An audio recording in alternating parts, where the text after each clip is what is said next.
Hello बच्चों, स्वागत करता हूं आप सभी का आज के most most most important class में। और आज की क्लास में हम क्लास 10th के सारे थ्योरम्स प्रूफ करेंगे, बिल्कुल बेसिक से स्टेप बाय स्टेप।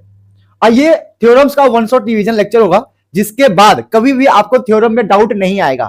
और कुछ ऐसे मैं टिप्स बताऊंगा जिसे थ्योरम आप कभी जिंदगी में नहीं भूल पाओगे, आपके डीएनए में घुस जाएगा, डीएनए में। ऐसे टिप्स एंड ट्रिक्स बताऊंगा कि हम थ्योरम्स को कैसे प्रूफ कर सकते हैं। बच्चे क्या करते हैं कि प्रूफ करते हैं, 2 महीने बाद 1 महीने बाद भूल जाते हैं, एग्जाम में भूल जाते हैं। लेकिन आज के बाद क्लास 10th के थ्योरम में आपको कभी भी डाउट नहीं होने वाला है। ठीक है बेटा, शुरू करते हैं। ठीक है, लेकिन शुरू करने से पहले एक चीज आपको पता होना चाहिए। क्या पता होना चाहिए? यह पता होना चाहिए कि भीम की गर्लफ्रेंड चुटकी होती है। ठीक है, छोटा भीम की गर्लफ्रेंड कौन है? चुटकी। ठीक है, चलो ये मजाक की बात था। पता यह होना चाहिए कि जब भी हम थ्योरम की बात करें, किसकी बात करें? थ्योरम की। बेटा ध्यान देना, आप थ्योरम की जब भी हम बात करते हैं तो हमारे दिमाग में 2 चीज आनी चाहिए जो बच्चों को पता ही नहीं है। क्या? पहला यह है कि थ्योरम को आपको प्रूफ करना होता है, ठीक है, सबको पता है बात। लेकिन सेकंड यह है कि कहीं कहीं लिखा होता है स्टेटमेंट। कभी आपने जिंदगी में देखा होगा किसी क्वेश्चन के आगे पीछे लिखा होगा स्टेटमेंट। इसका मतलब है थ्योरम आपके एग्जाम में या तो प्रूफ करने के लिए आएगा या फिर लिखा होगा स्टेटमेंट। स्टेटमेंट का मतलब है कि आपको प्रूफ नहीं करना है, क्वेश्चन को सॉल्व करने में इसका यूज करना है। समझे? Is this clear? थ्योरम के 2 मतलब है। फर्स्ट ये मतलब है कि क्वेश्चन पूछा जाएगा कि प्रूफ करो, तो गिवन लिखोगे, कंस्ट्रक्शन लिखोगे, टू प्रूफ लिखोगे, फिर प्रूफ करना शुरू करोगे। वो होता है प्रूफ वाले क्वेश्चन। लेकिन किसी किसी क्वेश्चन के आगे लिखा होता है स्टेटमेंट। स्टेटमेंट का मतलब है कि आपको प्रूफ नहीं करना है, आपको उस थ्योरम का यूज करना है उस क्वेश्चन को सॉल्व करने के लिए। एक बार बच्चे ने लास्ट ईयर क्या किया था कि लिखा था थ्योरम, ठीक है, लिखा था स्टेटमेंट। बच्चे ने स्टेटमेंट को पढ़कर प्रूफ कर दिया, नंबर कट गए। अब वो टेंशन में था कि मैंने तो बिल्कुल सही किया है, नंबर क्यों कटे? उस बच्चे को पता ही नहीं था कि स्टेटमेंट लिखा होता है, इसका मतलब उसको प्रूफ नहीं करना है, उसको सॉल्व करना है। थ्योरम का यूज करो, क्वेश्चन को सॉल्व करो। Is this clear? समझ में आ गया? ठीक है, तो हमारे पास थ्योरम कितने हैं देख लो भाई। चैप्टर 6 में हमारे पास सिर्फ 2 थ्योरम है और चैप्टर 10 में हमारे पास 2 थ्योरम है। टोटल हमें 4 थ्योरम ही प्रूफ करना है। ओनली 4 थ्योरम, बस सिर्फ 4 थ्योरम है जो हमें प्रूफ करना सीखना है। और यूज तो भाई, यूज तो 4 होंगे, इसमें से 3 ही हमें प्रूफ करना है। सोचो बस, मतलब आज की क्लास में हम चैप्टर 6 एंड चैप्टर 10 के टोटल 4 थ्योरम में से हम 3 थ्योरम ही प्रूफ करना सीखेंगे। एक थ्योरम ऐसा है जो कभी प्रूफ करना आता ही नहीं है, वो बस यूज करने के लिए आता है, स्टेटमेंट में आता है कि भाई इसको यूज करो। Is this clear? तो टोटल हमारे पास 4 थ्योरम जो हमारे काम के हैं, जो हम क्वेश्चंस में यूज करते हैं, जिसमें से 3 थ्योरम ऐसे हैं जो आपको प्रूफ करने के लिए आ सकता है, आता रहता है। एक थ्योरम ऐसा है जो प्रूफ करने के लिए नहीं आएगा, ओनली यूज करने के लिए आएगा। Is this clear? समझ में आ गया बेटा? शुरू करें कहानी, फटाफट नोट कर लो इसको। ठीक है, चलो आ जाओ बेटा सब लोग। ये रहा फर्स्ट थ्योरम, ये रहा बीपीटी। एक बच्चे ने बोला कि सर बीपीटी का मतलब क्या हुआ, बीपीटी क्यों बोलते हैं? तो यहां लिखा होता है बी मतलब बेसिक, पी मतलब प्रोपोर्शनलिटी, टी मतलब theorem. BPT theorem, basic proportionality theorem, इसी को प्यार से हम बोलते हैं थेल्स थ्योरम। एक बार क्या हुआ कि बच्चे ने पूरे साल भर बीपीटी बीपीटी बीपीटी पढ़ा और एग्जाम में आ गया कि थेल्स थ्योरम प्रूफ करो। उसको पता ही नहीं कहां, ये पता ही नहीं भाई उसको ये थ्योरम कहां पे था। तो मैं बता रहा हूं कि बीपीटी थ्योरम को ही थेल्स थ्योरम कहते हैं। और एक बच्चा फिर कंफ्यूज हो गया कि सर बीपीटी भी नहीं पूछा ना थेल्स पूछा, हमें ये यहां से लेकर यहां तक लिख के दे दिया, हमें कैसे पता कि बीपीटी थ्योरम है? तो इसीलिए बोलते हैं कि थ्योरम की स्टेटमेंट भी पता होना चाहिए, याद भी पता होना चाहिए। याद करो स्टेटमेंट को, है ना? ये यहां से यहां लिख के दे देगा तो कॉमन सेंस है भाई, बीपीटी थ्योरम ही है, थेल्स थ्योरम ही है। इट इज क्लियर बेटा? समझ में आया? समझे ना? तो ध्यान रखना है, चाहे आपको बीपीटी थ्योरम बोल दे, थेल्स थ्योरम बोल दे, या फिर यहां से लेकर यहां तक का स्टेटमेंट दे दे, इसका मतलब तीनों चीज सेम है, आपको प्रूफ करना है। ठीक है, अब ये एग्जाम में कैसे पूछेंगे ध्यान रखना। इसके 2 तरीके हैं। फर्स्ट तो ये है कि भाई लिख के दे देगा, बोलेगा प्रूफ करो, तो प्रॉपर आप प्रूफ करोगे, जो कि मैं अभी आपको ट्रिक के साथ समझा दूंगा। ठीक है, और सेकेंड बोलेगा स्टेटमेंट। स्टेटमेंट, स्टेटमेंट का मतलब है कि कोई क्वेश्चन लिखा होगा बीपीटी स्टेटमेंट, या फिर कोई क्वेश्चन लिखा होगा स्टेटमेंट, तो हमें उसे प्रूफ नहीं करना होगा, बस उस थ्योरम का यूज करके सॉल्व करना होगा। चलो आ जाओ, फटाफट आ जाओ। ठीक है, फटाफट आ जाओ। हम एआई का यूज करते हुए आते हैं, बनाते हैं डायग्राम। इसका भाई हमारा है, ये रहा ट्रायंगल की बारी है। एआई का यूज करते हुए हम डायग्राम बनाते हैं। थोड़ा सा इधर हो गया है, एआई का यूज करते हुए थोड़ा सा यहां करेंगे, इसको थोड़ा सा बड़ा कर देंगे फाइनली। हाँ हाँ, लिखा हो स्टेट एंड प्रूफ, तो आपको वो थ्योरम का स्टेटमेंट लिखना होगा, अप्रूव भी करना होगा। चलो ये हो गया। चलो ये हमारा हो गया ए बी सी, ठीक है। बीच में से एक लाइन ले लिया हमने, पैरेलल लाइन डी ई, इसके पैरेलल है, ठीक है, ठीक है। इतना अभी हमने लिखा है गिवन पार्ट। देखो कभी भी थ्योरम की जब बात हो तो 3 स्टेप होते हैं, उसको भी मैं यहां पर लिख देता हूं ताकि दिमाग में रहे। स्टेप नंबर 1 गिवन, मतलब थ्योरम के स्टेटमेंट को पढ़ के क्या क्या गिवन है। स्टेप नंबर 2 टू प्रूफ, कि हमें प्रूफ क्या करना है, ठीक है। Step number 3 construction. कभी भी बहुत सारे थ्योरम ऐसे होते हैं जो बिना कंस्ट्रक्शन के पॉसिबल नहीं है।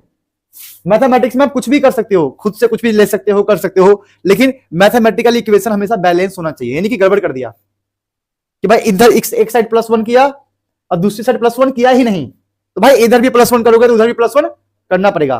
तो हमें मैथमेटिक्स में हम कुछ भी कर सकते हैं, squaring both side, multiply, divide, minus, plus, construction. बस रूल क्या है कि मैथमेटिकल इक्वेशन हमेशा बैलेंस ही होना चाहिए। और लास्ट स्टेप हमारा होता है प्रूफ। तो कभी भी थ्योरम वाला क्वेश्चन हो तो इन सबके मार्क्स होते हैं, याद रखना। अगर इनमें से कुछ भी भूल गए तो काम नहीं होगा।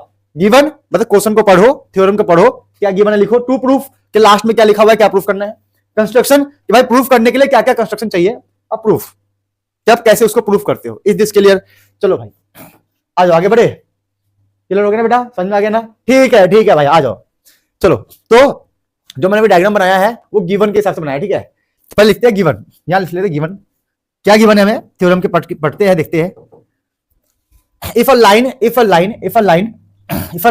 Parallel to one side of a triangle, if a line parallel to one side of a triangle, ठीक है, सही है, intersect the other two sides, ये रहा इंटरसेक्टिंग पॉइंट, ठीक है, इंटरसेक्ट, ठीक है भाई, two sides in distinct points, मतलब दो अलग अलग पॉइंट है, सिंपल सी बात है।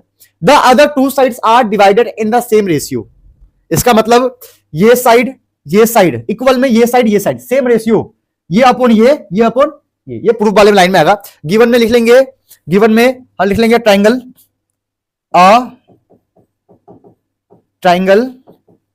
ए B C and parallel lines D E parallel to B C. Intersecting point क्या है, इंटरसेक्टिंग पॉइंट्स, ऐसे खुद से बना के लिखो, पॉइंट्स आर डी एंड ए। ये लाइन आप खुद से लिखो भाई, खुद से, कोई दिक्कत नहीं है। ये नहीं कि मैंने जो लिखा है वैसे बना के लिखो। जो क्वेश्चन में लिखा हुआ है ट्रायंगल है, दो लाइन पैरेलल है, ये लाइन भी बना के लिख दो खुद से। तो गिवन वाला लाइन आप खुद से बनाओ, रट्टा मारने वाली चीज नहीं है मैथमेटिक्स। चलो यहां तक तो क्लियर हो गया। अब आते हैं टू प्रूफ। क्या हमें प्रूफ क्या करना है भैया, हमें प्रूफ। तो प्रूफ के लिए बहुत सिंपल है, यहां लास्ट में लिखा होगा the other two sides are divided in the same ratio. Same का मतलब आ गया इक्वल, सिंपल सी बात है। रेशियो का मतलब साइड का रेशियो, तो AD upon D B equal में ए अपॉन ई सी। सही बात है, ठीक है। अब बोलोगे सर आपने एडी डीबी ही क्यों लिया, ऊपर डीबी एडीबी तो पॉसिबल था, कुछ बच्चे ऐसे करेंगे ना, सेम रेशियो की बात हुआ है, इसका मतलब एडी डीबी क्यों, बीडी डीए और सीई ये क्यों नहीं लिया आपने, ये क्यों नहीं लिया आपने, यही क्यों लिखा, इसके पीछे लॉजिक है। लॉजिक ये है, वो लॉजिक समझना बहुत जरूरी है। यही टिप्स एंड ट्रिक्स है, याद रखना, थ्योरम को याद करने के लिए, ठीक है, थ्योरम को समझने के लिए कुछ टिप्स पता होनी चाहिए आपको। क्या लॉजिक है, लॉजिक ये है कि देखो जो ये पैरेलल लाइन है, ये जो लाइन है हमारा, ये लाइन जो है, ये लाइन, ये दोनों लाइन कहां जाके मिल रही है, तो देखो ये पैरेलल लाइन एक डी पे है, ई पे है, तो डी जाके मिल रहा है ए पे, ई मिल रहा है ए पे, मतलब जो ये ए पॉइंट है ये हमारा कॉमन पॉइंट है, एक कॉमन पॉइंट है, याद रखना कॉमन पॉइंट, कि पैरेलल लाइन के ऊपर याद रखना हमेशा होगा, जो भी ट्रायंगल के बीच में लाइन होगा उसके ऊपर जो पॉइंट होगा कॉमन पॉइंट, हम उसकी बात करेंगे। कॉमन मतलब जो डी से भी ऊपर जाए, ई से भी ऊपर जाए, कॉमन पॉइंट दोनों जो मिले, जहां पे मिले ऐसे, तो कॉमन पॉइंट जो होगा, ए जो होगा, हमें रेशियो वहीं से लेना है। Is this clear? मतलब हम इस ए से ही लेंगे, एडी डीबी, एई ईसी, समझे गेम? यही गेम आपको समझना है, कॉमन पॉइंट से ही रेशियो लेना है, ठीक है भाई। लिखो बेटा इतना, चलो पहले आप लोग डायग्राम बनाओ, लिखो, क्या आगे बढ़ते हैं।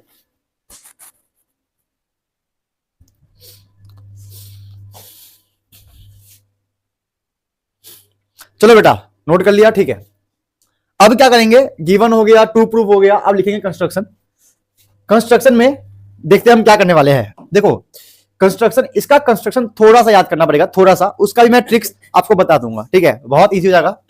यहां से ले लो एक परपेंडिकुलर, ठीक है, इस कोने से ले लो परपेंडिकुलर एक, ऐसे, अब ऐसे यहां से ले लो परपेंडिकुलर, यहाँ पे ये ई है, एम एन ले लो, ठीक है, कोई दिक्कत नहीं है, इजी हो जाएगा, कुछ भी ले सकते हो वैसे तो। दो हमने परपेंडिकुलर हाइट कंस्ट्रक्शन कर लिया, ठीक है। और देखो इसको भी मिला दो, ऐसा बोलोगे सर इसको मिलाने से क्या होगा, बताऊंगा अभी, बहुत कुछ बताऊंगा, इसको मिला दो, ठीक है। अब मैंने ये क्यों किया, लॉजिक समझना, ठीक है, लॉजिक समझा, लॉजिक जो हमें प्रूफ करना है क्या है, एडी और डीबी, है ना। तो एडी कहां मिल रहा है, एडी मिल रहा है यहां तक का ना, और डीबी यहां तक, मतलब एडी भी किसी ट्राइंगल में आना चाहिए। वो ट्राइंगल क्या है, ए डी ई, और क्या है डीबी, डीबी भी किसी ट्राइंगल में आना चाहिए। तो डीबी के लिए हमने कौन सा ट्राइंगल लिया है, डी ई बी, क्या लिया है, डी ई बी। तो जो हमें प्रूफ करना है उसका डिमांड है, क्या डिमांड है कि भाई जो भी यहां पे हमने लाइन लिया है सेम रेशियो में, है ना, वो लाइन किसी न किसी ट्राइंगल में आना चाहिए। फॉर एग्जाम्पल ए है, ये रहा ए से ई, ये भी ए डी ई ट्राइंगल में आ रहा है, और क्या है ई सी भी ई डी सी वाले ट्राइंगल में आ रहा है, इसीलिए हमने इतना सारा कंस्ट्रक्शन किया, समझे। ये ट्राइंगल क्यों बना, ये ट्राइंगल क्यों बना, क्योंकि चाहिए अपने को। एक और चीज बच्चों को समझ में नहीं आता कि सही है, हाइट लेने का क्या मतलब है, हाइट लेने का क्या मतलब है, इसका मतलब ये है, हमें पता है एरिया ऑफ ट्राइंगल क्या, तो 1/2 बेस इंटू हाइट है। जब तक भाई आप हाइट नहीं लोगे, कोई भी एरिया का ट्रायंगल पॉसिबल कैसे है, एरिया का ट्रायंगल का एरिया पॉसिबल कैसे है ना, समझे गेम, है ना। जब तक हाइट नहीं होगा, आप किसी भी ट्रायंगल का एरिया पॉसिबल नहीं है। तो इतना जो कुछ मैंने कंस्ट्रक्शन किया है ना, इसके पीछे लॉजिक मैंने आपको बता दिया अच्छे से, ठीक है। चलो ध्यान लगाते हैं, आ जाओ अब कंस्ट्रक्शन की बात करते हैं, लिखते हैं कंस्ट्रक्शन में क्या क्या हमारे पास कंस्ट्रक्शन में, ठीक है। हाँ ऐसा लिख लो कि draw line E M perpendicular to AD, बस ऐसे बना के लिख लो, क्या दिक्कत है, हो जाएगा सब। Draw a line E M, draw a line नहीं है, ड्रॉ लाइंस लिख दो यार, lines E M perpendicular to, आप लोग ये परपेंडिकुलर का स्पेलिंग लिखना पूरा, ठीक है, perpendicular E M perpendicular to AD and D N perpendicular to A E, ऐसे लिख लो, ठीक है। ज्वाइन, और फिर उसके बाद नीचे बार लाइन दो, join B E and C D, बस ये हो गया हमारा कंस्ट्रक्शन। कंस्ट्रक्शन के पीछे का लॉजिक मैंने आपको बता दिया अच्छे से, कैसे क्या है क्या नहीं किया है। अब आ जाओ लाइन पे, यहां पे सब लोग, चलो अब लिखते हैं प्रूफ का मतलब है स्टेप बाय स्टेप इसको हम प्रूफ करना शुरू करेंगे। तो मैंने क्या बात किया है, 1/2 बेस इंटू हाइट, बस इस लाइन को याद रखना है, और ये थ्योरम आपको आ जाएगा अच्छे से, ठीक है। चलो पहले ट्रायंगल की बात करते हैं, एरिया ऑफ ट्रायंगल याद रखना, area of triangle A D ई। चलो बेटा शुरू करते हैं, 1/2, ध्यान देना सब लोग, area of triangle A D A, ठीक है। तो 1/2 पहले हम इसकी बात करेंगे, एडी और डीबी के, ठीक है। क्या करेंगे पहले, एडी और डीबी की बात करेंगे पहले, ठीक है, उसकी बाद में बात करेंगे। तो एडी किस में आ रहा है, एडी जो लाइन है एडीई में आ रहा है, तो area ADE 1/2 base into height, base का मतलब हो गया एडी, हाइट हमने क्या लिया था, ई एम, ठीक है। तो ये वाला तो हो गया हमारा एडी वाला काम, हमारे पास एडी आ चुका है, ठीक है। अब क्या है बेटा, डीबी, डीबी किस में है, देखो डीबी किस में है, डीबी है डीई बी वाले ट्रायंगल में, लिखेंगे area D E B, area of triangle D 1/2 base. देखो सुनो, यहां पे एक बहुत अच्छी चीज बताने वाला हूं मैं आपको, बहुत इंपॉर्टेंट है, ध्यान देना, बहुत इंपॉर्टेंट चीज है, बहुत इंपॉर्टेंट है, ध्यान देना। मैं अगर ये बोलूं कि एक ट्रायंगल है मेरे पास, ये रहा, ये मेरा बेस है, अब मैंने यहां से हाइट ले लिया, यहां से इस पे हाइट ले लिया, ऐसे ये हाइट हो गया, ये बेस हो गया। अगर इस बेस को मैं आगे बढ़ा दूं, ये वाला बेस बढ़ा दूं, इस बेस को बढ़ा दूं, फिर भी यही वाला हाइट हम यूज कर सकते हैं। ये ट्रायंगल की प्रॉपर्टी है, बच्चों को ये प्रॉपर्टी याद नहीं रहता है। अगर ये बेस छोटा हो या बड़ा हो, बेस तो बेस है, अब ये बेस यहां तक रहे या यहां तक रहे, है तो बेस ही। अब इस पे यहां पे हाइट हो, यहां पे हाइट हो, यहां पे भी हाइट हो, यहां पे भी हाइट हो, कहीं का भी हाइट हम किसी भी बेस पे लगा सकते हैं। तो उसी रूल का हम यूज यहां करेंगे। कैसे? बेस ले लेंगे हम, इस एडी वाला बेस आगे इंक्रीज करेंगे तो क्या जाएगा, डीबी। तो बेस हमारा आ गया डी बी, मल्टीप्लाई में हाइट हम दोबारा वही ले लेंगे, क्योंकि भाई इस बेस के ऊपर कहीं पे भी हाइट हो हम उसका यूज कर सकते हैं ट्रायंगल का एरिया निकालने के लिए। यही है टिप्स एंड ट्रिक्स, इस लाइन के लिए टिप्स है, बहुत बड़ा बहुत अच्छा चीज है। ये बच्चे रट्टा मारते हैं, लेकिन रट्टा नहीं मारना है, मैंने आपको एक एक चीज एक्सप्लेन किया है। चलो ठीक है, अब देखो बेटा सुनो, अब देखना, एडी ऊपर है, डीबी, एडी ऊपर है, डीबी नीचे है, इसका मतलब एडी ऊपर डीबी नीचे होना चाहिए। इसके हिसाब से करो, इसको देखो और इस लाइन को देखो, इन दोनों लाइन के हिसाब से ही हमारा ये थ्योरम कंप्लीट होने वाला है। तो एडी ऊपर डीबी नीचे, मतलब ये वाला फर्स्ट इक्वेशन, ये सेकेंड इक्वेशन, दोनों कर देंगे हम, क्या कर देंगे, डिवाइड, ऊपर नीचे, ऊपर नीचे करोगे बेटा, डिवाइड, क्या करेंगे, डिवाइड है। तो फर्स्ट अपॉन सेकेंड, तो डिवाइड में लिख दो इसको, area A D E divide by area D E B equal में 1/2 multiply A D multiply E M. क्या बात है भाई, हो रहा है, हो रहा है, क्या बात है, ओहो, common common, fast fast fast, you can do it, you can do it, है ना बेटा। चलो इसको थोड़ा सा और सिंप्लीफाई करेंगे, थोड़ा सा और सिंप्लीफाई करेंगे। देखो इस लाइन को याद रखो, इस लाइन को याद रखो, आज के बाद इस थ्योरम में आपको कभी भी डाउट नहीं होने वाला है, क्योंकि मैंने आपको एक एक लाइन के पीछे लॉजिक बताया है। अब बिना लॉजिक के करा हुआ चीज आप भूल जाते हो, और लॉजिक से करा हुआ एक एक चीज आपके दिमाग में रहता है, तो थ्योरम को करना है लॉजिक के साथ, ठीक है। ये गया भाई, गया कि नहीं गया, और ये भी गया। अब जो बच गया है उसको हम यहाँ पे लिख लेते हैं अच्छे से, ठीक है। फिर इसको और सोल्व करेंगे, area A D E upon area D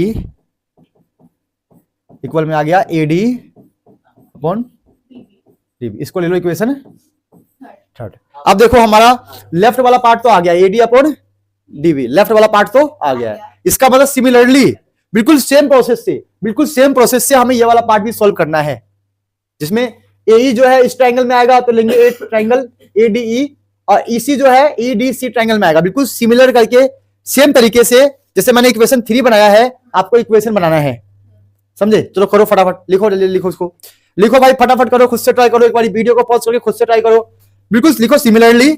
जैसे मैंने इक्वेशन 1, इक्वेशन 2, इक्वेशन 3 बनाया है, आप इक्वेशन 4, इक्वेशन 5, इक्वेशन 6 बनाओ, बस इतना ही करना है, इसके अलावा कुछ भी एडवांस नहीं पढ़ना है। फटाफट कर लो, चलो करो बेटा, करो, बनाओ। हाँ सिमिलरली से करो, लेकिन पूरा लिख के दिखाना, सिमिलरली से, हाँ सिमिलरली से बना देंगे फटाफट। ए बी सी, ये पैरेलल हो गया, डी ई एम एन, चलो सिमिलरली लिखेंगे, सिमिलरली, ठीक है, सिमिलरली कर लेंगे। अब क्या करेंगे, वही सेम स्टेप, हमें ए ई चाहिए ना, तो ट्राइंगल ले लेंगे, area A D E 1/2 base, base हमारा ए ई हो गया, हाइट हो गया हमारा डी एन, इक्वेशन 4, ठीक है। सेम करेंगे एरिया, ये वाला कौन सा, ईसी वाला, ईसी किस में आएगा, इस वाले एरिया में, तो area E D C 1/2 base आ जाएगा ईसी, हाइट आ जाएगा हमारा वही डी एन। क्या बात है, बिल्कुल सेम स्टेप करना है। मेन चीज आप सीख चुके हो, मेन चीज आप सीख चुके हो। जैसे ये थ्योरम कंप्लीट हो, एक बार पूरे थ्योरम को अच्छे से बिना देखे कर लेना, तो कभी जिंदगी में नहीं भूलने वाले हो थ्योरम, जैसे मैंने आपको पढ़ा दिया है, ठीक है, ठीक है। अब ये 4/5 कर लेंगे, इक्वेशन 4/5, तो क्या होगा, area A D E upon में area E D C equal में 1/2 ई, नहीं नहीं उसको शो करने की जरूरत नहीं है, वो हम वी नो डेट कि भाई बेस कहीं पे भी सेम हो, हाइट हमेशा सेम ही होता है, 1/2 E C and D N, 1/2 E C and D N, ठीक है बेटा, हो गया। अब क्या करें, अब क्या करें, कुछ नहीं करना है, सेम चीज करो, इससे खत्म हो गया, इससे खत्म हो गया, ये बन जाएगा हमारा इक्वेशन 6। ठीक है, अब देखना ये है कि एडी अपॉन डीबी इक्वल है एई अपॉन ईसी, मतलब इक्वल लाना है। हमें कुछ ऐसा करना है कि ये दोनों इक्वेशन है, इक्वेशन 3 और इक्वेशन 6, इक्वेशन 3 एंड इक्वेशन 6 दोनों इक्वल आ जाए। भाई इक्वल तभी तो आएगा ना जब सारे इक्वल होंगे, जब तक वो इक्वल ही नहीं होगा तो इक्वल कैसे लिखोगे? तो उसी को जानने के लिए कुछ चीजें हम जानते हैं, ध्यान देना सब लोग, बेटा ध्यान देना। क्या लिख रहा हूं मैं? एरिया मैं लिख रहा हूं, बताना यहां पे डी ई बी इक्वल है एरिया ई डी सी। बताओ कौन से एरिया की बात हो रही है, बोलो। ये वाला एरिया और ये वाला एरिया दोनों इक्वल है। अब दोनों एरिया इक्वल क्यों है, इसके पीछे क्लास 9th में जाना पड़ेगा, जहां से निकल के 10th में आए हो। ठीक है, क्लास 9th में हमने एक चीज सीखा था, पता है क्या सीखा था? हमने ये सीखा था, ध्यान देना, कि दो लाइन पैरेलल है। ठीक है, ध्यान देना, दो लाइन पैरेलल है और मान लो कि एक ट्रायंगल ये बना हमारा, बना, ये है इसका बेस, क्या है ये बेस, यहीं से एक और ट्रायंगल बना दिया मैंने सेम बेस से, सेम मतलब दो पैरेलल लाइन के बीच में दो ट्रायंगल है, पैरेलल लाइन के बीच में दो ट्रायंगल है और दोनों ट्रायंगल का बेस सेम है, ट्रायंगल का बेस यहां से लेकर यहां तक बेस है। तो पैरेलल लाइंस के बीच में जब ट्रायंगल का बेस सेम होता है तो एरिया भी, ये थ्योरम है, इसको लिख के आपको दिखाना पड़ेगा। ठीक है, तो हम यहां पे लिख के दिखाएंगे, यहां पे ये दोनों हमने इक्वल क्यों लिखा, इसके पीछे रीजन ये है, एरिया सेम व्हेन triangles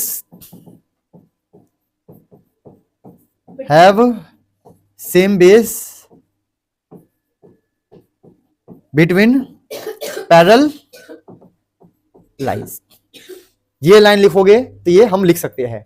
अब देखना जादू क्या होगा बेटा, मतलब ध्यान देना, ये वाला एरिया इससे इक्वल, ये वाला एरिया इसके नीचे, ये वाला एरिया इसके नीचे है कि नहीं है, है ना?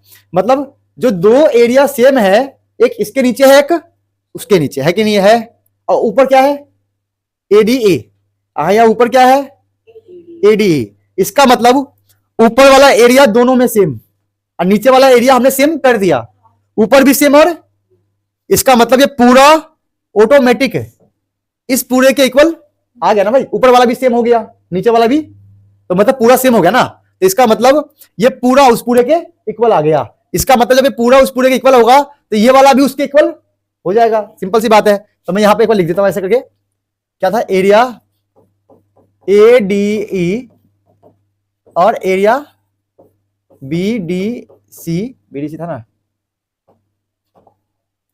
डी ई बी था, D E B, area D E B. ठीक है, और दूसरा वाला क्या था, एरिया ए डी ई ऊपर ही था, और था एरिया ए डी सी। रुको बेटा बताता हूं, ई डी सी। देखो ऊपर वाला तो पहले से सेम है क्योंकि दोनों ही सेम है, नीचे वाला हमने सेम कर दिया, मतलब पूरा इस पूरे के इक्वल आ गया। अब देखना इसकी वैल्यू क्या था, इसका वैल्यू हमें क्या पता है, A D upon D B, और इसकी वैल्यू क्या है, ए ई अपॉन ई सी। ये हो गया A D upon D, A E upon E C. हाँ ठीक है, और यही हमें प्रूफ करना था, तो बोलेंगे हैंस प्रूफ, हैंस प्रूफ। समझ में आ गया भाई? तो क्लास 10th के लिए समझ लेना, एक यही एक थ्योरम है जो आपके लिए थोड़ा सा डिफिकल्ट होगा, लेकिन मैंने अभी करवा दिया है तो आपको वो डिफिकल्टीज भी फील नहीं होगा कि भाई वो डिफिकल्ट लग रहा है। एक एक चीज के पीछे लॉजिक है ना। पुराना 9th क्लास का भी रिवीजन करवा दिया कि कौन सा थ्योरम इसमें लगा है, क्या क्या लॉजिक है, कंस्ट्रक्शन क्यों कर रहे हैं। तो आज के बाद इस थ्योरम में आपको डाउट नहीं आने वाला है। समझे क्या? समझ में आ गया ना? Very good. बाकी अभी कुछ बहुत अच्छा एक ट्रिक बताऊंगा थ्योरम के लिए, अभी बताऊंगा, ठीक है बेटा? नोट करो, चलो फटाफट नोट कर लो। चलो बेटा ये हो गया। अब आ जाओ कन्वर्स ऑफ बीपीटी थ्योरम।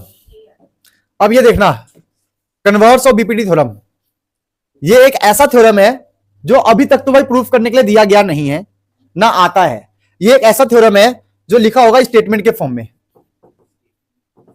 आया मेरे एग्जाम में प्रूफ करने के लिए। और क्या प्रूफ करने के लिए नहीं होगा बेटा। रिपोर्ट्स चलो क्या है, ये एक ऐसा थ्योरम है जिसको आपको याद करना है, इसको प्रूफ नहीं करना है। ये स्टेटमेंट के फॉर्म में आएगा, मतलब क्वेश्चन में लगाओ और सॉल्व करो, बस क्वेश्चन में लगाओ और सॉल्व करो, ध्यान रखना, ठीक है। क्या लिखा हुआ है, if a line divides any two sides of A triangle in the same ratio, ठीक है, मतलब एक ट्राइंगल है, ठीक है, ए बी सी, ये गया पैरेलल, गिवन नहीं है पैरेलल, बट ये बोल रहा है डी ई, ये बोल रहा है कि A D upon D B है, A E upon E C है, तो डी ई पैरेलल होगा बीसी के। मतलब लास्ट थ्योरम में क्या था कि पैरेलल गिवन था तो हमने सेम रेशियो का प्रूफ किया, मतलब पैरेलल गिवन था तो सेम रेशियो प्रूफ। इस बार क्या है, सेम रेशियो है तो पैरेलल प्रूफ करना है। लेकिन प्रूफ करने के लिए आता नहीं है, बस इस कंक्लूजन को ध्यान रखना, कंक्लूजन को जो आपके क्वेश्चन को सॉल्व करने में हेल्प करेगा, ये कंक्लूजन ध्यान रखना कि सेम रेशियो जब भी गिवन हो, समझ जाना कि दो लाइन आपस में पैरेलल होगा, जिसमें से एक लाइन ट्रायंगल के बीच में होगा और उसके सामने वाला उसके पैरेलल होगा। समझ में आया, ठीक है। अब कुछ टिप्स जो आपके लिए समझना वरदान होगा चैप्टर 6 के लिए, चैप्टर 6 के लिए वरदान होगा। कुछ टिप्स जो बहुत इंपॉर्टेंट है, जो आपको पता ही नहीं होगा, नॉलेज तो होगा लेकिन आप सोच नहीं सकते कि इसका मतलब ये भी हो सकता है, ठीक है। टिप्स नंबर 1 जो कि इसी पर डिपेंड है, मैं यहां लिखता हूं A D upon D B equal में ए ई अपॉन ए सी। हम बिना डायग्राम बनाए भी कौन सा लाइन पैरेलल है उसका पता लगा सकते हैं। कैसे देखना बेटा, इन दोनों में ऊपर नीचे क्या कॉमन दिख रहा है बताओ, डी है ना, क्या है डी। इधर ऊपर नीचे क्या कॉमन दिख रहा है, ई, यहां कॉमन डी है, डी ई, तो डी हो गया, फिर लगा दो इसमें पैरेलल। अब देखो नीचे क्या बच गया, नीचे डी तो ले लिया हमने, बचा बी, यहां हमने ई ले लिया, बचा C, D parallel to E C, हाँ D parallel to B C. समझे, हम बिना डायग्राम बनाए भी ये पता लगा सकते हैं कि सेम रेशियो है तो कौन सा लाइन पैरेलल होगा, कौन सा थर्ड। तो इसका मतलब ये वाला लाइन जो है बीच में है ट्रायंगल के, ये जो लाइन है थर्ड साइड है ट्रायंगल का, ये हम पता लगा सकते हैं। दोबारा देखो, ऊपर और नीचे क्या क्या सेम दिख रहा है, डी ले लिया, क्या सेम दिख रहा है, ई, तो डी हो गया। अब नीचे क्या बच गया, बी, क्या बच गया, सी, ठीक है, क्लियर हो गया। अब एक और चीज, जो ये पॉइंट हमें दिखा यहां पर भी और यहां पर भी, इसे बोलते हैं कॉमन पॉइंट। कोई पूछेगा कॉमन पॉइंट कौन सा है, कॉमन पॉइंट मतलब जहां से हम रेशियो लेना शुरू करते हैं, जो मैंने स्टार्टिंग बताया था। तो हम बहुत कुछ पता लगा सकते हैं सेम रेशियो को देखकर, इसको देखकर, सेम रेशियो को देखकर। क्लियर हो गया कि बीच में कौन सा लाइन होगा, थर्ड साइड कौन होगा, पैरेलल लाइन कौन सा होगा, कॉमन पॉइंट कौन सा होगा। अगर इतना भी आपको नॉलेज है तो आप बहुत सारे प्रूफ करने वाले क्वेश्चन खुद से कर सकते हो, खुद से, इतना नॉलेज है तो। समझे बेटा, पक्का क्लियर हो गया। अब एक और चीज, अगर उल्टा देखे तो मान लो आपको ऐसे गिवन है, इस बार सेम रेशियो गिवन था ना, तो हमने ये निकाल लिया। अगर पैरेलल साइड गिवन होगा, दिमाग लगाते हैं, पैरेलल साइड गिवन है हमें, पैरेलल साइड, तो ये क्या हम सेम रेशियो का पता लगा सकते हैं। कैसे देखना, डी है यहाँ पे, ई है, तो हमें पता है डी और ई हमेशा कॉमन वो होगा, सेम होगा, तो ऊपर भी डी लिख दो और ऊपर भी, उधर इधर भी ई, इधर भी लिख दिया, है ना भाई। डी और ई ऊपर नीचे तो होगा ही होगा। अब बी सी है हमेशा नीचे होगा, बी यहां, सी यहां, और यहां पे क्या बचा, कॉमन पॉइंट, क्या बचा, कॉमन पॉइंट यहां बच गया, यहां पे कॉमन पॉइंट इस जगह पे। आइए जब कॉमन पॉइंट डायग्राम में देखोगे ना, आपको ऑटोमेटिक मिल जाएगा। जितना आपने ये किया है ना, इसको देख लेना बस एक बारी, इसको देखने के बाद डायग्राम में देखना कि क्या बचा है ऐसा। तो मैंने देखा डीबी ये रहा, है ना, ईसी ये रहा, जो डीबी है वो कहां जा रहा है ए की तरफ, ईसी जा रहा है ए की तरफ, तो इसका मतलब यहां पे ए ही होगा, ए ही। समझे, ये है टिप्स। अगर आपको थ्योरम याद भी नहीं है, डायग्राम बनाना नहीं आ रहा, कुछ भी नहीं आ रहा, तो ये याद रखना, सेम रेशियो है तो हम इसका पता लगा लेंगे पॉइंट को देख देख के, और पैरेलल है तो हम सेम रेशियो को भी लिख सकते हैं खुद से दिमाग लगा के। समझे, मतलब ये टिप्स बहुत इंपॉर्टेंट है। 99% बच्चों को ये नहीं पता है, बच्चे बस थ्योरम को रट्टा मान लेते हैं, ऐसा वैसा डायग्राम होगा, फिर एग्जाम में फंस जाते हैं। ये मेन क्वेश्चन को सॉल्व करने के लिए, ठीक है बेटा, फटाफट आप लोग इसको नोट कर लो। ये बाहर का है ना, ट्रायंगल कर सकते हैं। हाँ ट्रायंगल, हाँ मतलब ये जो काम आएगा आपके क्वेश्चन को सॉल्व करने में काम आएगा। और थ्योरम भी प्रूफ करना होगा तो कर सकते हो ना। तो हाँ हाँ, थर्ड साइड नीचे वाले को देखना होगा। फटाफट नोट कर लो अच्छे से बेटा। वो भी यूज कर सकते हो, कर लो। हाँ चलो बेटा, अब फर्स्ट पॉइंट तो आपको क्लियर हो गया। टिप्स, टिप्स में क्या है, ट्रिक्स में क्या है। अब एक और सेकेंड पॉइंट भी ले लो, जब सीख ही रहे तो एक और पॉइंट सीख लो, दिमाग में आया है ना। सेकेंड पॉइंट जो आपको क्वेश्चन सॉल्व करने में बहुत ज्यादा आपकी हेल्प करेगा। क्या हेल्प करेगा भाई? ये आपको कहेगा कि आपके 70% सिमिलर हो जाएंगे, ट्रायंगल सिमिलर हो जाएगा एंगल एंगल क्राइटेरिया से। ये आपके सिलेबस का रूल है, मैंने कम से कम 200-300 क्वेश्चन में देखा है ये, तभी बता रहा हूं। अगर आपको दिमाग में नहीं आ रहा कि दो ट्रायंगल को सिमिलर किससे करूं, कैसे करूं, तो आप समझ जाना कहीं ना कहीं 70% क्वेश्चन में एंगल एंगल से ही आपके क्वेश्चन सोल्व हो जाएंगे। आपके बुक के अंदर भी एंगल एंगल से 70% क्वेश्चन सिमिलर हो जाते हैं। और जब ट्रायंगल सिमिलर हो जाता है तो आपको पता है कि क्वेश्चन सोल्व हो जाता है। फिर सीपीएसटी लिख दो, कॉन्ग्रुएंट पार्ट ऑफ, है ना, CPST congruent part of similar triangle, है ना, बहुत सारी चीजें हैं।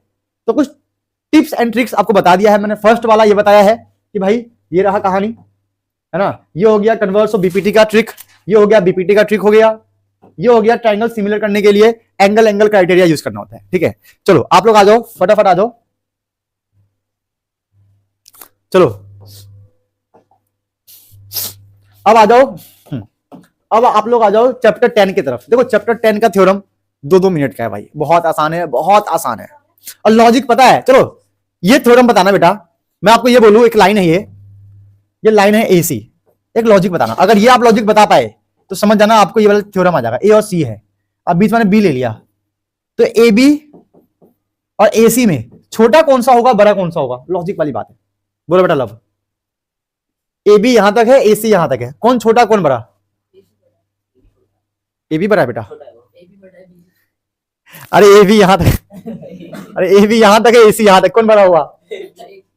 हाँ बोलो, AC है ना भाई, कॉमन सेंस, साफ साफ दिख रहा है कि A से C पॉइंट यहां तक है, AC भी ये है, तो AB ये पूरा हुआ, AC ये पूरा हुआ, AB ये हुआ, तो कौन बड़ा कौन छोटा? कोई बच्चा ही बोल देगा, अंधा बोल देगा भाई, अंधा बच्चा बोल देगा, सॉरी अंधा बच्चा बोल रहा हूं, अंधा भी बोल देगा कोई कि AC जो है बड़ा है। ये समझ में आ गया? तो आपको साफ साफ दिख रहा है ना, इसका मतलब ये है कि बड़े लाइन का छोटा वाला हिस्सा छोटा ही होगा। नहीं समझे क्या बोला मैंने? बोलो क्या बोला मैंने? बड़े लाइन का छोटा वाला हिस्सा छोटा ही होगा, कॉमन सेंस है बेटा। बड़े लाइन का छोटा वाला हिस्सा छोटा ही रहेगा ना, बड़ा तो नहीं हो जाएगा, है ना। बाप बाप होता है, बेटा बेटा होता है ना। तो AC पापा हो गए, AB। यही लॉजिक हमें इस क्वेश्चन में बताना है, इस थ्योरम में। सॉरी क्या है? The tangent at any point of a circle, मतलब यहां पे हम AI का यूज करेंगे। ये रहा हमारा AI, ये रहा हमारा AI, ये हमारा AI आ गया। ठीक है, क्या बोला है? Tangent at any point of a circle, मतलब यहां पे कोई पॉइंट ले लो, उसको बना लिया हमने टेंजेंट, टेंजेंट AB ले लिया। ठीक है, अब कोई पॉइंट है उसको ले लिया हमने P। ठीक है, और क्या बोल रहा है? परपेंडिकुलर टू द रेडियस, मतलब अब हमें एक रेडियस लेना पड़ेगा। परपेंडिकुलर, ये हमारा हो गया रेडियस, और ये O हो गया radius through the point of contact, ये हो गया पॉइंट ऑफ कॉन्टैक्ट। समझे? मतलब कहीं ना कहीं हमें यह प्रूफ करना है कि OP जो है क्या है, परपेंडिकुलर है AB के। ठीक है, समझे? ये वाला मुद्दा तो आपको समझ में आ गया कि बड़े लाइन का छोटा पार्ट छोटा ही होता है। हाँ, एक और लाइन समझ लो।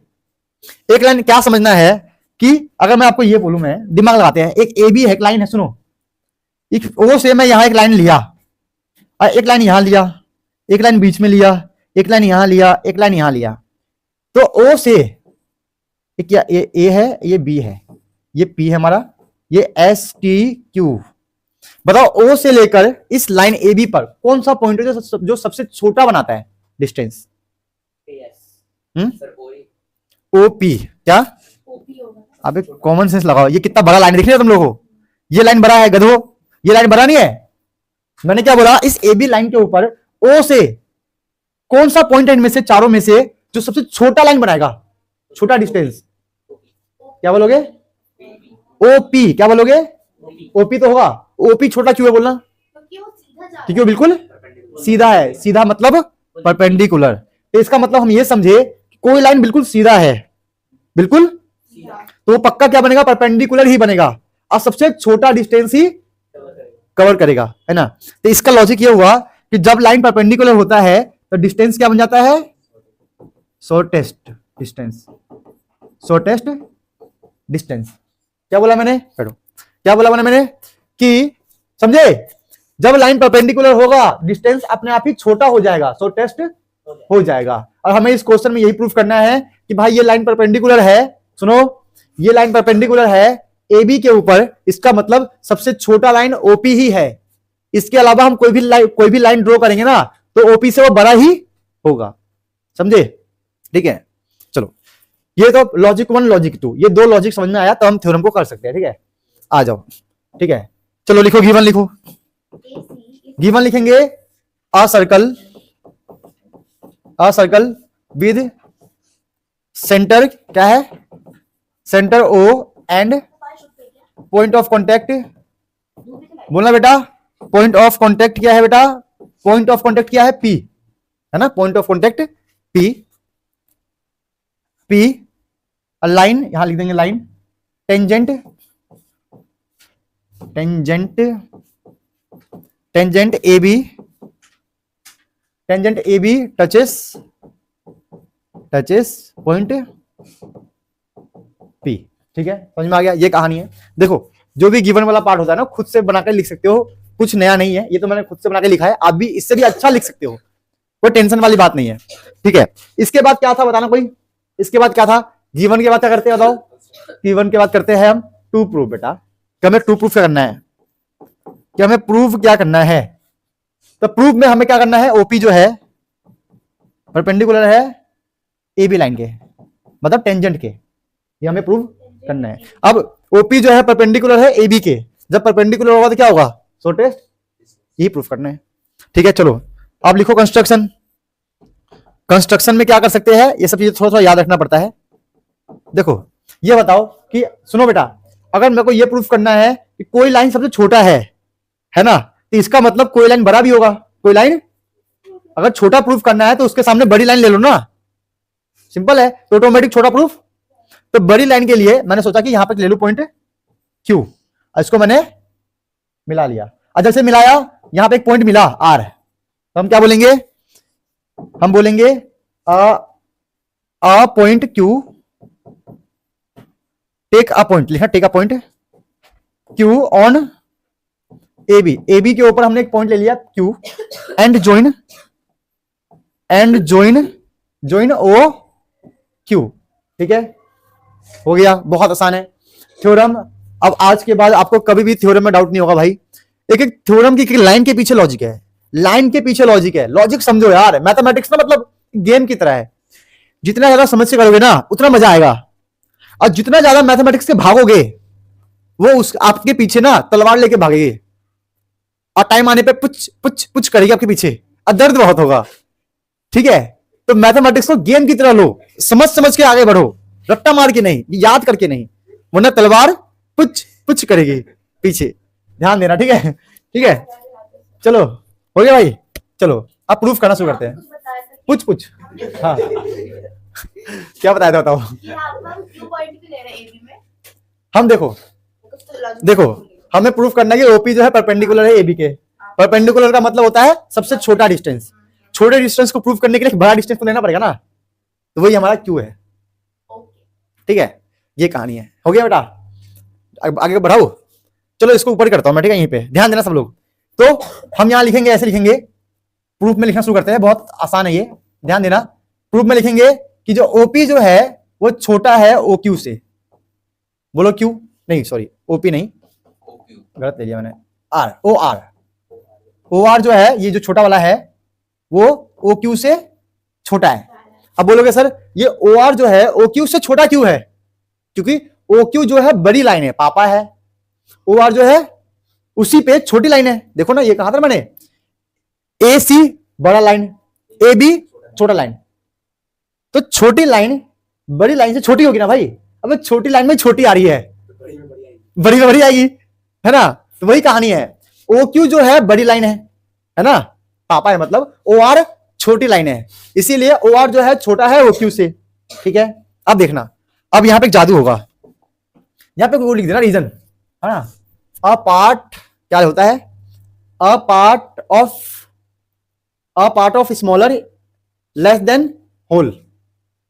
अ पार्ट ऑफ स्मॉलर लाइन छोटा होता है बड़ी लाइन से, होल क्या लिख देना, a part of smaller line less than whole. Whole मतलब पता है ना पूरा, ये हो गया इसके पीछे रीजन।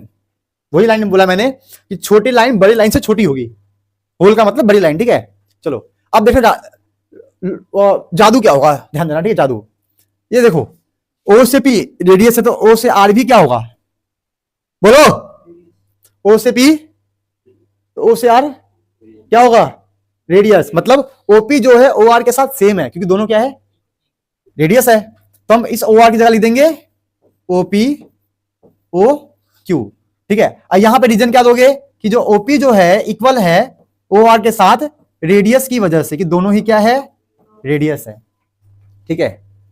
अब देखो ओ आर छोटा है ओ क्यू से, क्योंकि बड़ी लाइन बड़ी होती है, छोटी लाइन छोटी होती है। ओ आर जो था ओपी के साथ इक्वल है, रेडियस है, तो इस ओ आर की जगह पुट कर दिया हमने ओपी। अब ओपी जो है किससे छोटा है, ओ क्यू से, तो ओपी छोटा हो गया, क्या हो गया, ओपी। और जब कोई लाइन बहुत छोटा हो जाता है तो ऑटोमेटिक क्या बन जाता है वो, भाई ओपी छोटा हो गया ना भाई, ओपी तो वो क्या बन जाएगा, हेंस। बस ये लिखना था, हो गया खत्म, थ्योरम खत्म हो गया भाई, खत्म हो गया, टेंशन मत लो, हो गया, ठीक है। समझे। तो हमें शॉर्टेस्ट डिस्टेंस प्रूफ करना था ताकि वो परपेंडिकुलर हो जाए, तो हमने ओपी को छोटा प्रूफ कर दिया। लिख लो, हाँ क्या, यही तरीका है, बस यही वे है, यही है। चलो बेटा नोट करो फटाफट, इसके पीछे वो लिखते हैं, लॉजिक लिखते हैं, तो अच्छा मतलब वो कहानी कुछ, ठीक है, यहां लिख देंगे, फिर नोट कर लेना आराम से। अभी तक हमने क्या किया, ओपी को हमने छोटा कर दिया ओक्यू से, रीजन का लिख देंगे, यहां लिख देंगे हेंस ओपी जो है परपेंडिकुलर है किसके, ओपी परपेंडिकुलर है एबी के, हेंस ओपी परपेंडिकुलर है एबी के, ठीक है। लिख देंगे व्हेन डिस्टेंस इज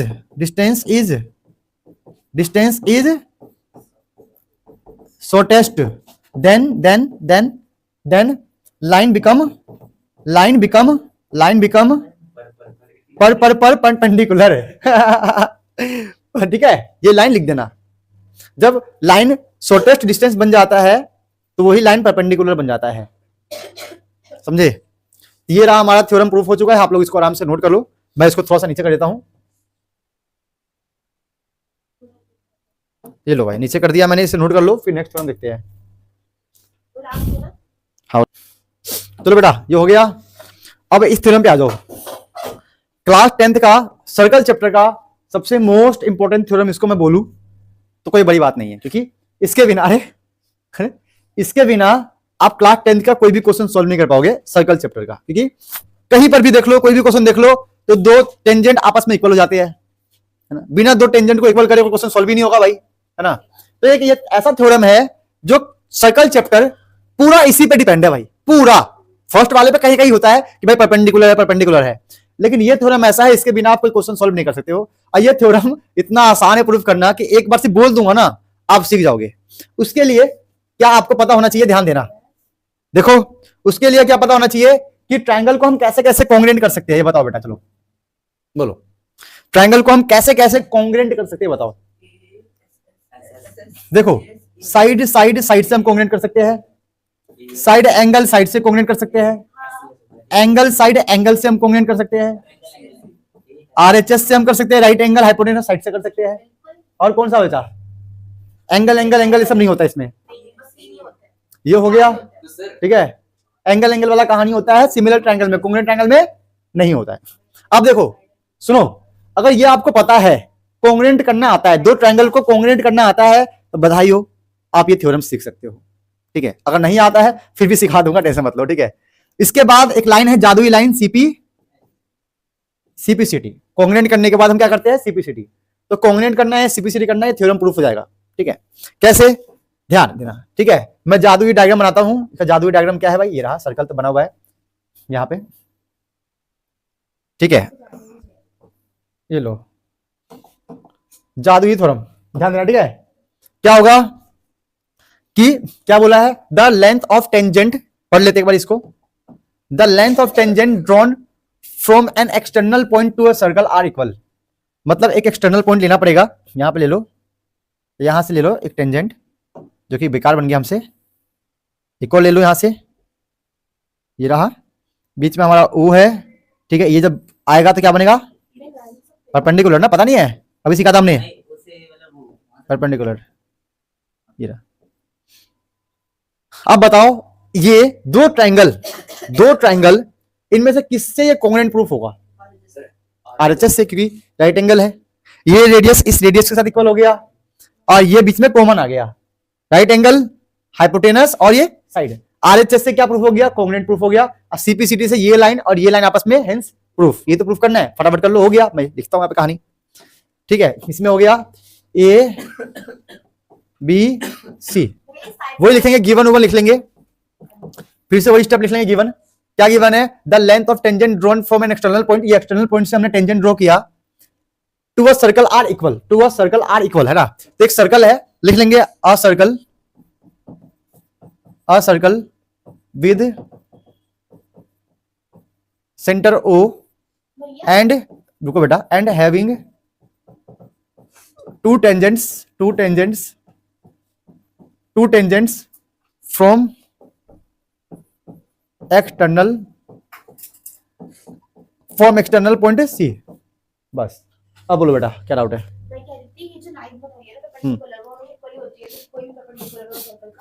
बेटा वो रेडियस है, ठीक है, ज्यादा दिमाग लगाने से दिमाग फट जाता है, वो रेडियस है, सिंपल सी बात है ना, चलो ठीक है बेटा आ जाओ। तो ये हो गया हमारा गिवन पार्ट, जो कि आप लोगों को पता है, आप लोग भी अपने हिसाब से, अपने अंग्रेजी के हिसाब से लिख सकते हो। अब लिखो टू प्रूफ, हमें टू प्रूफ करना है कि दोनों टेंजेंट का लेंथ इक्वल है, टेंजेंट का लेंथ इक्वल है, मतलब हम बोल सकते हैं एसी इक्वल में बीसी, हमें प्रूफ करना है। और कंस्ट्रक्शन में क्या किया बताओ, देखो कंस्ट्रक्शन का मतलब पता क्या होता है, इन दोनों के अलावा जो हम कर रहे हैं, इन दोनों के अलावा, तो कंस्ट्रक्शन में इन दोनों के अलावा हमने ओ ए को ज्वाइन किया, ओबी को ज्वाइन किया, ओसी को, तो बस लिख देना ज्वाइन ओ ए, ओ बी और ओ सी, है ना, ये हमने ज्वाइन कर दिया, बस अब प्रूफ करना शुरू कर दो। दोनों ट्रायंगल का नाम ले लो, ट्रायंगल 1 ट्रायंगल 2, दोनों में आरएचएस से कॉन्ग्रुएंट कर दो, सीपीसीडी कर दो, आसान है यार। जो बच्चा भी, जिस बच्चे को भी ये आता है कमेंट कर देना कि यस सर मुझे आता है, मैं ट्राई कर रहा हूं, ठीक है, ट्राई करने के बाद क्या प्रूफ हो गया उसका भी मुझे कमेंट करके बताना कि यस सर बिना देखे मैंने ट्राई किया था और प्रूफ हो गया। चलो दोनों ट्रायंगल लेते हैं और प्रूफ करते हैं, यही कर देते हैं कोपचे में, यहीं पे ना, in triangle AOC and triangle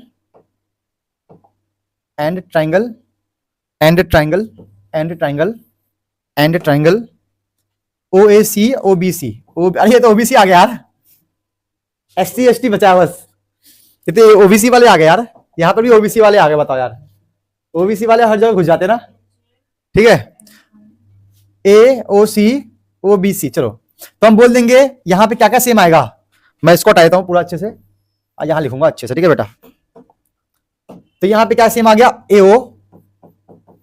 AO equal to OB, reason क्या दोगे, रेडियस, कि दोनों ही क्या है, रेडियस है, और रेडियस है तो इक्वल तो होगा यार, सिंपल। और क्या लिखेंगे, ओसी दोनों में क्या है, कॉमन लाइन है तो सेम तो होगा ही। बचा क्या, परपेंडिकुलर, तो बोल देंगे O A C, angle O A C equal to angle O B C 90 degree है, परपेंडिकुलर हो गया, तो हम बोल देंगे ट्रायंगल एओसी कॉन्ग्रुएंट हो गया ट्रायंगल बीओ सी के साथ। अब जब ये ट्रायंगल इससे कॉन्ग्रुएंट हो गया तो बचे हुए साइड इक्वल हो जाएंगे सीपीसीडी से, तो यहां पे एसी है इधर बीसी है, दोनों इक्वल हो गया सीपी सीटी के साथ, है ना, AC equal to BC equal हो गया सीपीसीटी से। अब बहुत इजी है, बहुत अच्छा गेम था, बहुत मजा आया करने में, काम बन गया, क्लियर हो गया, तो बहुत बढ़िया चीज था ये, जिससे हमारा सब कुछ क्लियर हो चुका है। तो ये थ्योरम भी हेंस प्रूफ हो चुका है ना, बहुत आसान थ्योरम था, ज्यादा कुछ इसमें एडवांस नहीं है।